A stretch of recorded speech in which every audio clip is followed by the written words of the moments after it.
Jameis Winston is just so unapologetically himself, and we love that for fantasy. We react to Monday Night Football, get into NFL news, and dig into our waiver wire ranks on today's episode of Locked On Fantasy Football.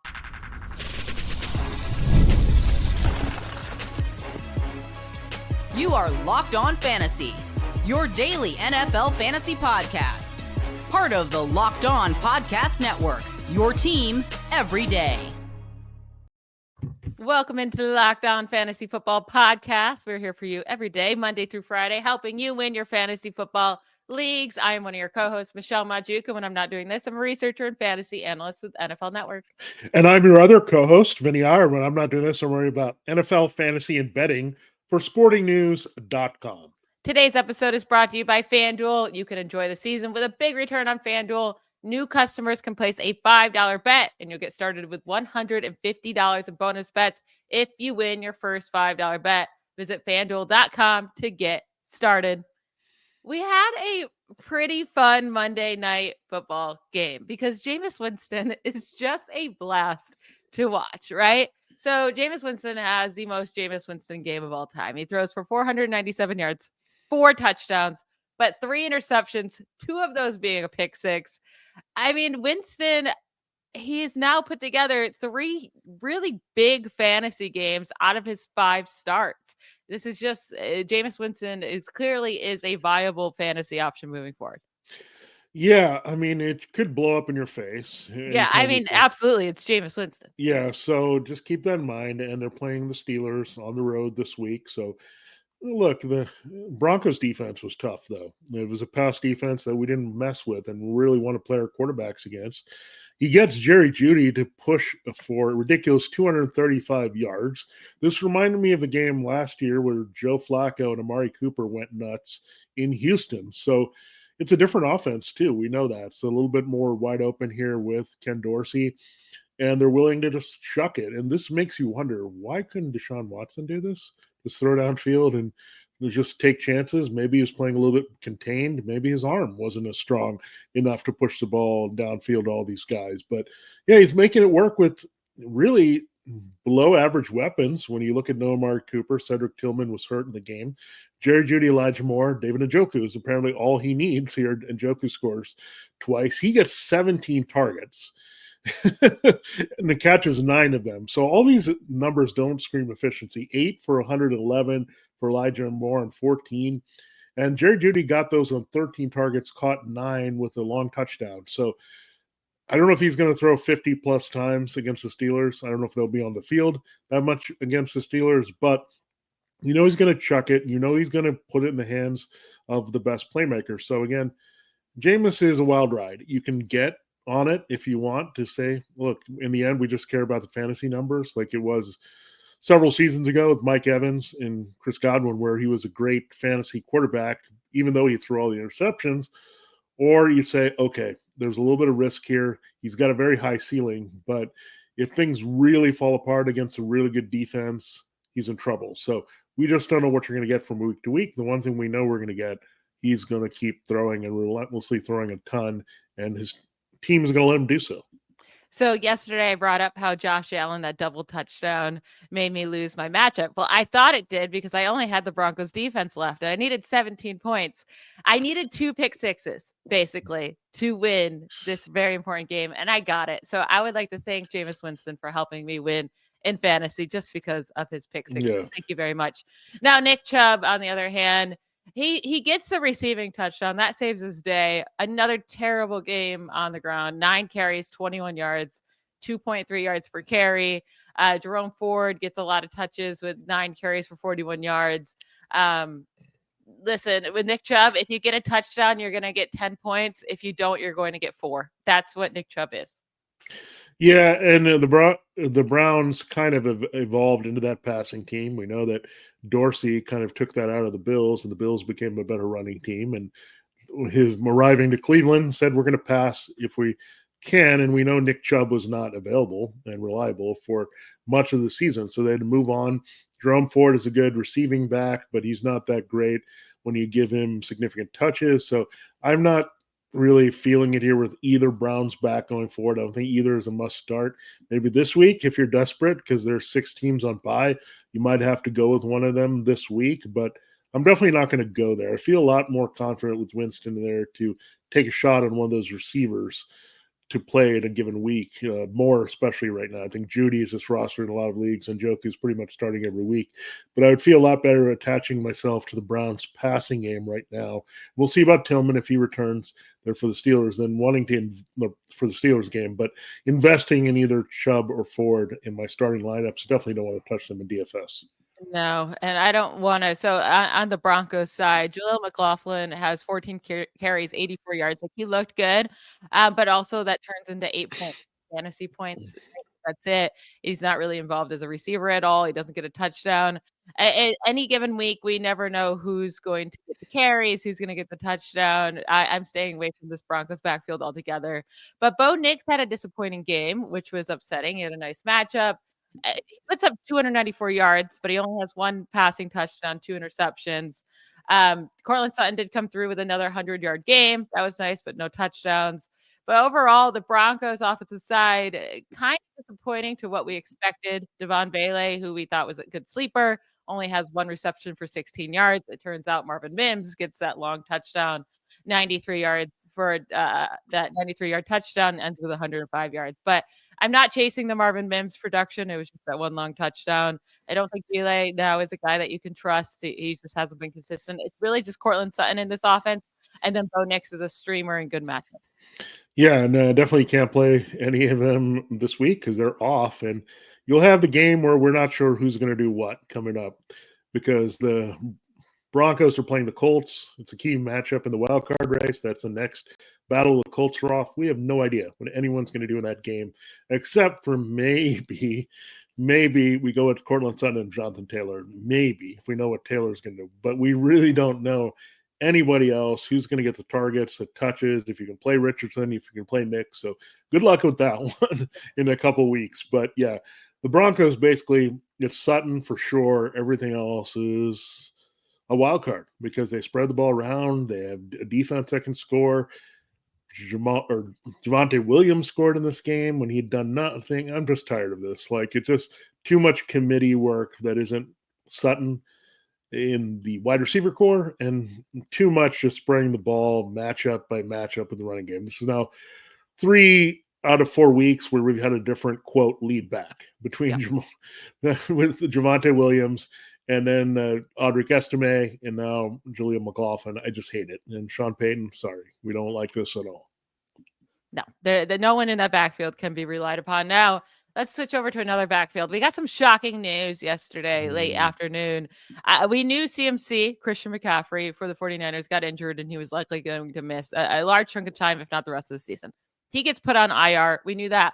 But then Jordan Mason also gets put on IR. Apparently, he has a high ankle sprain. I missed that. And I'm a 49ers fan, so I don't know how I missed that. So it looks like it's Isaac Guerendo and whoever else they may pick up to play here. But it's Isaac Guerendo, I guess. I mean, we were worried that Mason and Guerendo would split carries, right, and hurt themselves, and neither one be good for fantasy. But if it's really Guerendo getting the major of the work, I think he's a huge pickup this week. Yeah, everyone's going to be trying to get him at this point because it's just a rare commodity that just falls from the sky that's going to be a fantastic producer down the stretch. I mean, there's no doubt about it. I mean, he's going to get the majority of the key work. Now, they'll work in somebody else for sure, and will look at other options here. But I look at Guerendo. He's got a lot of speed. They have to kind of look ahead because McCaffrey's had a lot of injuries now. He's getting older. The workhorse label's been there. He might have one good season if he can stay on the field left, right? And Jordan Mason has just been a backup. Guerendo, again, he blew away at a combine. If you watch that, I mean, he was the star when you look at the speed, the quickness, agility. So he's an explosive back. And this is his big opportunity, right? If he can show what he has, then he's going to be the clear successor here to McCaffrey. So he could also eat up some catches as well, right? They need somebody to catch passes. So it's going to be interesting going forward, but I love his matchup. I think he's just an immediate must-start impact player here in fantasy against the Bears in Week 14. Yeah, Guerendo's the only running back on their active roster right now. They have Patrick Taylor on the practice squad. They'll likely bring him up. I won't be surprised if they say Matt Breida in the next couple days to play. I just feel like that's going to be their go-to. But we'll see what happens there. But Guerendo's definitely the key guy to pick up. We're going to discuss, is there any player that's going to take Rashad Bateman's role while he's hurt? Is there anyone to pick up off waivers for that?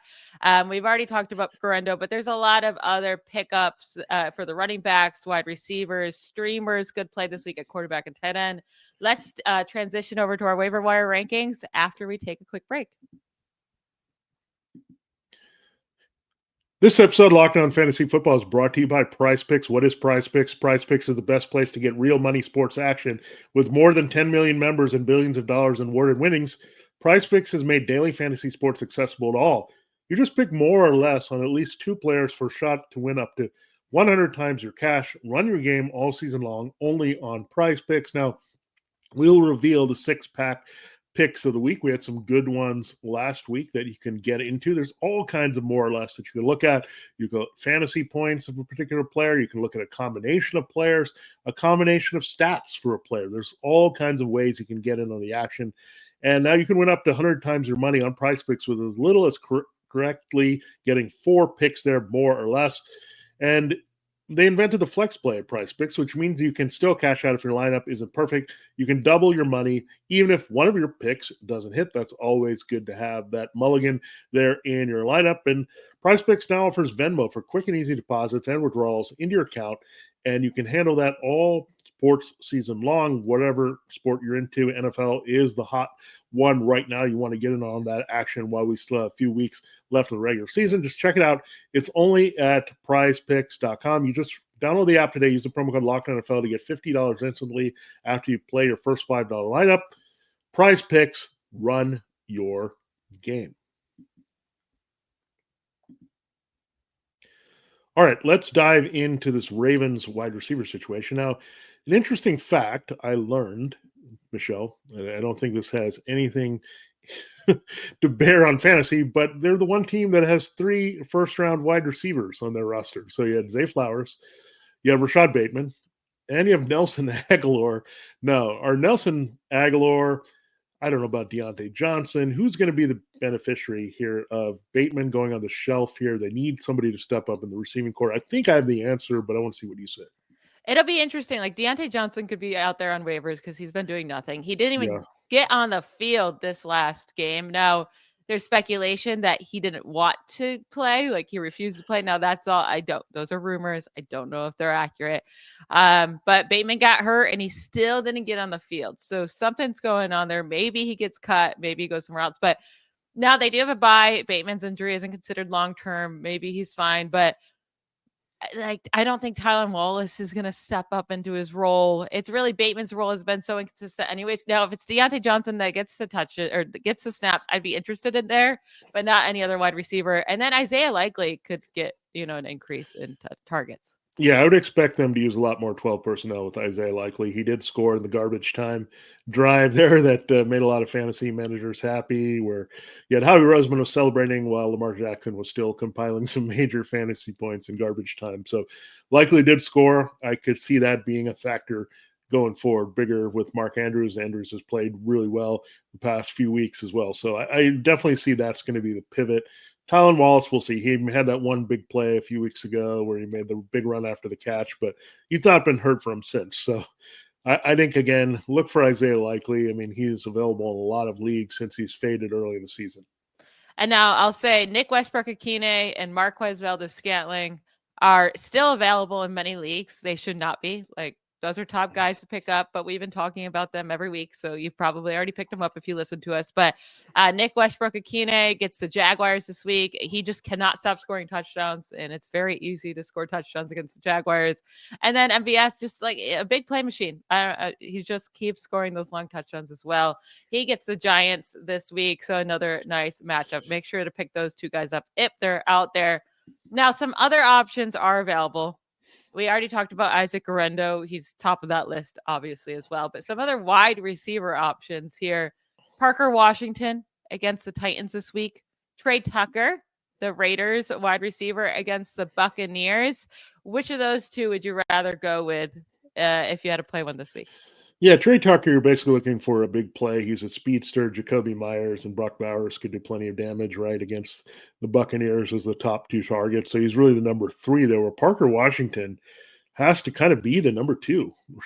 And we've seen Evan Ingram. I kind of went further into Evan Ingram's recent games. Like, this is the very strange thing. He's involved, but they don't really give him much to do. Like, he catches really short passes, doesn't do all that much. So I don't know, like, maybe it's just not working out with Mac Jones as well. When they made that transition, he's been playing quite a bit here with Lawrence hurt twice the past several weeks. I don't expect Lawrence to play against the Titans, so maybe it's the thing with him. But he just has not been a big factor in the offense, and he doesn't score. So he doesn't give you a lot there. So that tells me Parker Washington has to be involved, because you have Brian Thomas Jr., clearly the alpha on this team now for sure, with Christian Kirk gone, Gabe Davis gone. There's no question he's the number 1. Washington, I've liked going all the way back to Penn State. He's a slot guy that has some talent, but again, someone has to eat up targets on this team. And look, the Titans have been a sneaky good defense in a lot of ways, but they can be burned by a guy that's going to get volume the way Washington will if Jones starts. Yeah, they can definitely be beat in the air too. So I think it's a nice matchup. I don't necessarily want to chase his production from last week, especially with Mac Jones starting, but he did get a lot of playing time. He got a lot of targets, so it's hard to ignore. What about Adam Thielen, Xavier Legette? I think Adam Thielen's a viable pickup. I don't want to play him this week against the Eagles. I mean, I guess someone has to catch passes on this Panthers offense, so he can be played. I just don't expect great production off of his target share. I'm not starting Legette at all against the Eagles, and I honestly don't even really care to pick him up. He just kind of does the same thing every week. 4 for 53, 4 for 53. Like, you can find that elsewhere with higher ceiling. Yeah, it's like Xavier Legette, somehow he's always second to somebody, right? It doesn't matter what week. One week it's Jatavion Sanders. One week it was David Moore. One week it was Jacob Kerr. This week last week it was Adam Thielen. So it's always somebody else. He never gets his chance to be the number 1 for Bryce Young. It's always who's the other guy that's on the field. And even Tommy Tremble was cutting in for a lot of his targets last week. So look, I will tell you this: Adam Thielen has an atrocious matchup. He's an old receiver, and he's getting young Cooper DeJean, who's one of the best athletic guys in the slot for the Eagles. This may be one of the worst matchups in the entire week. So, look, if you're desperate to play Thielen, he can always come down with a touchdown, right? A garbage time thing. But if you're looking for pure, is this a good play at all? Can he be erased from the game? He absolutely can against DeJean and the Eagles. I think a sneaky pickup this week to play if you need someone is Romeo Doubs against the Lions. It seems like he's going to be back from his injury. It's a nice matchup against, I mean, I guess the Lions defense has been much better, but I do expect this to be a high scoring game on Thursday night. The Lions are going to have to the Lions always put up points. So the Packers are going to have to put up a lot of points to stay with them too. And we know they can. And Doubs will be targeted near the goal line. So I like Doubs this week. Yeah, and you look at what happened last week to the Lions secondary. They had some problems with DJ Moore and Keenan Allen. So that's good news here if you're looking at the Packers with Jane Reed, because Reed is kind of a slot guy in that Keenan Allen role. And then you look at what Romeo Doubs does. He's much more consistent than Christian Watson in that kind of the outside role that DJ Moore plays. So they do struggle a little bit. They have Terran Arnold out there. He's got a lot of flash and can make some things happen. But Carlton Davis is also hurt. That's a big loss for the Lions. And again, that's one thing that's maybe kind of knocking the Lions from what they could be this season. Some real defensive injuries. They also lost Alex Anzalone. So there's some things that you can do now on this Lions defense that are opening up. And I would say if anyone's going to benefit from Reed and the attention he gets, it'll be Doubs this week on Thursday night. Yeah, I think he's a sneaky play for sure. Now, any interest in Jalen Tolbert or Brandon Cooks from the Cowboys? We know like this Bengals defense is just so incredibly bad, right? And we're going to mention Cooper Rush as a possible streaming option if you're desperate this week with buys or injuries, or just you're dealing with a bad quarterback. But if we're thinking of Cooper Rush as a possible start, would you start either of his wide receiver twos, whether that be Tolbert or Cooks? Yeah, the key is figuring out who's going to get the key targets here after CeeDee Lamb and Luke Schoonmaker / Jake Ferguson. We'll see if the concussion clears. But when we look at this, it's a great matchup for both those guys in the slot and at tight end. This is something the Bengals really struggle with those two players, so they could dominate targets. So it's figuring out who could make a big play, and you can't also forget about Kevontae Turpin because he's made some random big plays as well. Now, I will say one thing, Michelle, I noticed with the Bengals defense, they stink at after the catch stuff. So if I'm going with a speedster such as Turpin or Tolbert, I think I would think more on someone like Brandon Cooks, right? You can get in the open field and make things happen. But speed, quickness, you have a shot with any of these guys to do something because they stink after the catch. It was embarrassing what they did against the Steelers where they didn't tackle anybody. You had big play after big play. It wasn't just Russell Wilson firing the ball downfield. They couldn't tackle George Pickens. So, again, after the catch is going to be key here. So any of these guys could do something. They just are going to have to do with limited targets behind Lamb and the tight end. Yeah, I think I'd go with Brandon Cooks if I'm taking a chance on anyone. I would too. He only played 40% of the snaps in his first game back. You'd expect that to increase. He was up over 80 before his injury. He still saw 7 targets. It turned into just 3 receptions for 16 yards. He did get a touchdown, but I would go with Cooks in that matchup. We're going to transition over to our favorite streaming quarterbacks, tight ends, and our favorite defenses that you can get off waivers to finish up today's show right after we take another quick break. Tackle the NFL action with FanDuel, America's #1 sportsbook. Right now, new customers can bet $5 and get $150 in bonus bets if you win. The FanDuel Sportsbook app gives you everything you need to place live bets on the NFL all in one place. So when you get a hunch in the middle of the game, you can check out the latest stats, view live play-by-play, and so much more on the same page where you place your bets. FanDuel can make any game interesting and more exciting. Can make any night fun as well. You're bored? Place down that $5 bet to win that $150 on, an NBA game, an NFL game, whatever, to make your night more exciting. Just visit FanDuel.com to join today. You'll get started with $150 in bonus bets if you win your first $5 bet. That's FanDuel.com. Never waste a hunch and make every moment more with FanDuel, an official sportsbook partner of the NFL. There are actually a lot of good options for streaming quarterbacks this week. Now, when I say a lot of good options, they're all risky, right? That's why they're on the waivers. If they weren't risky, they would be rostered already.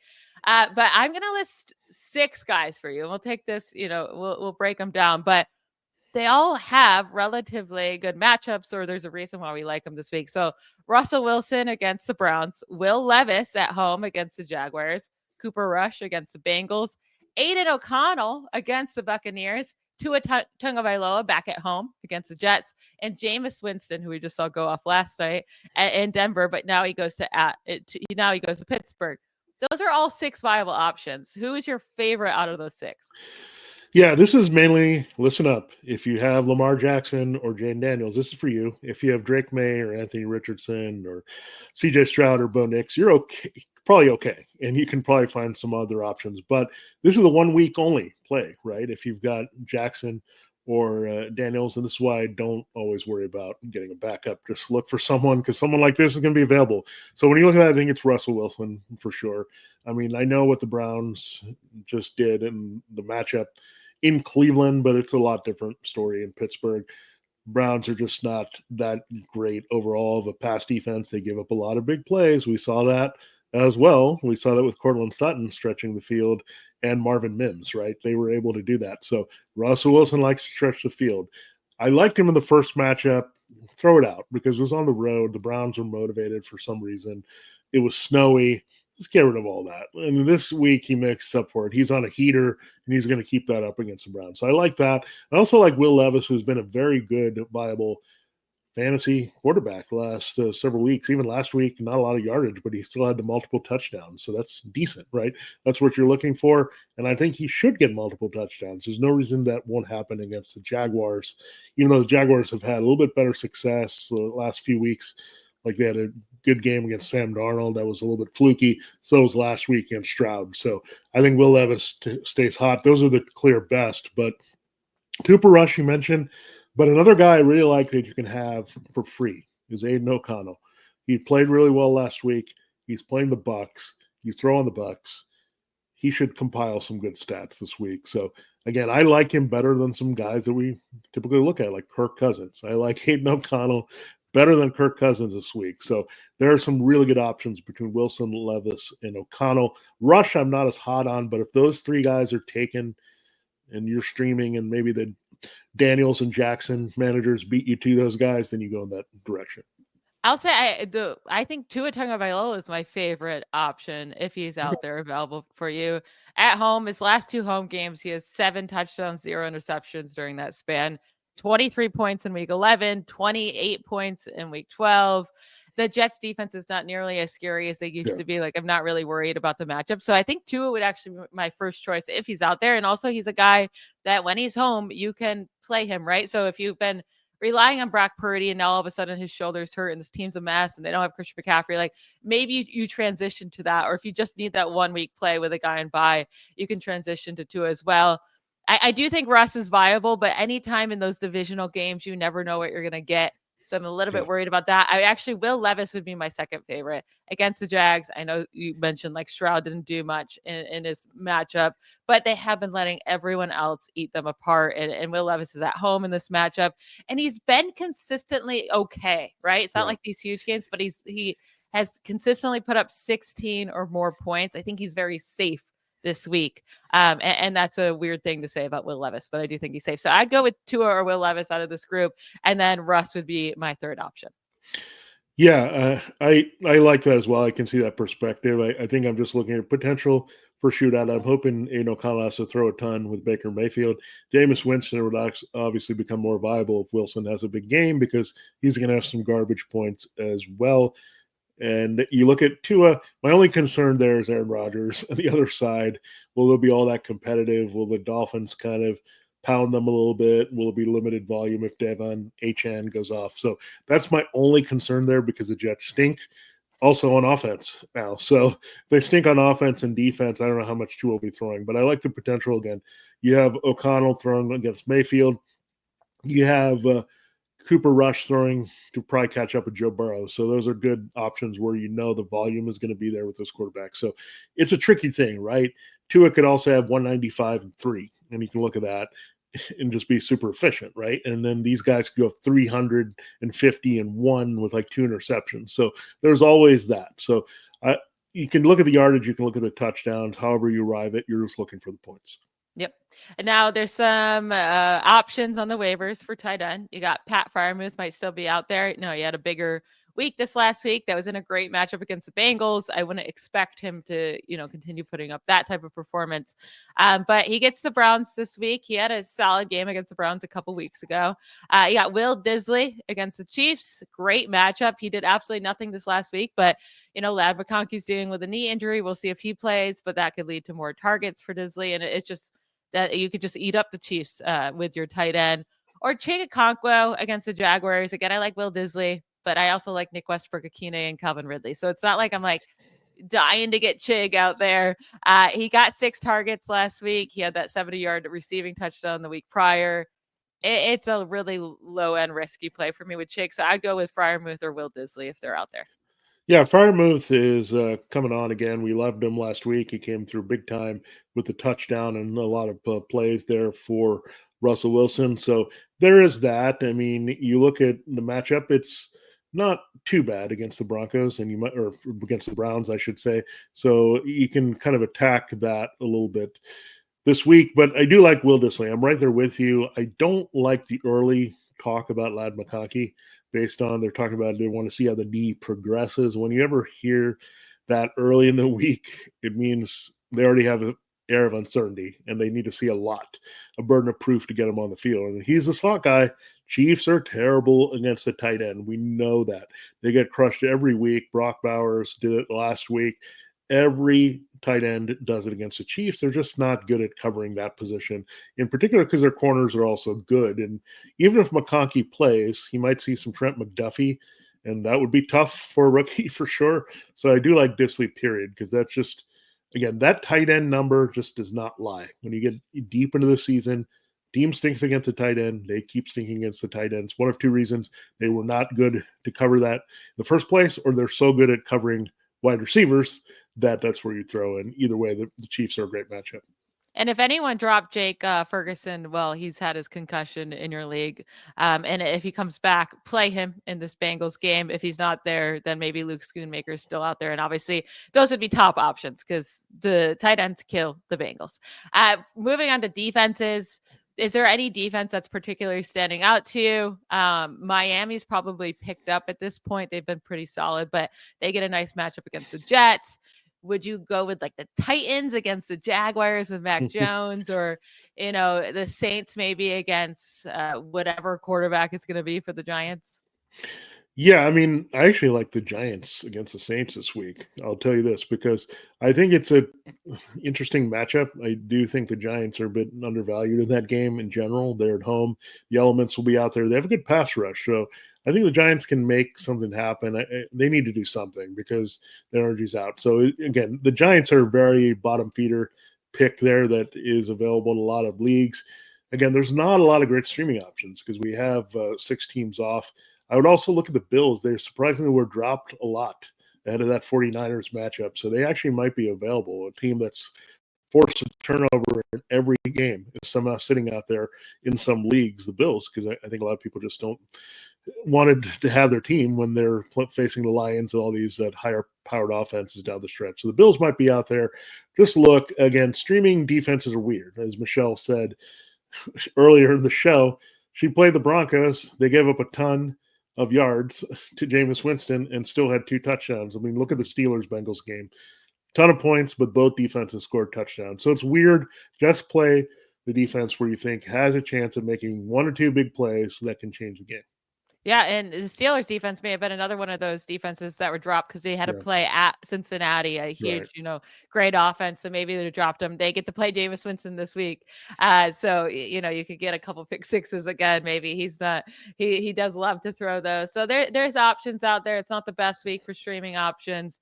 Maybe Minnesota's out there, get Kirk Cousins. We'll see what he could do at home. But yeah, those are our top there. I kind of really like your Giants one. I was thinking Saints versus the Giants, but now I kind of like that Giants versus Saints more.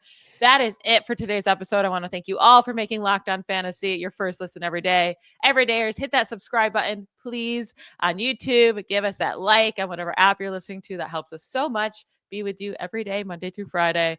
And we hope you enjoy your Tuesday night. We'll talk to you tomorrow. Bye, y'all.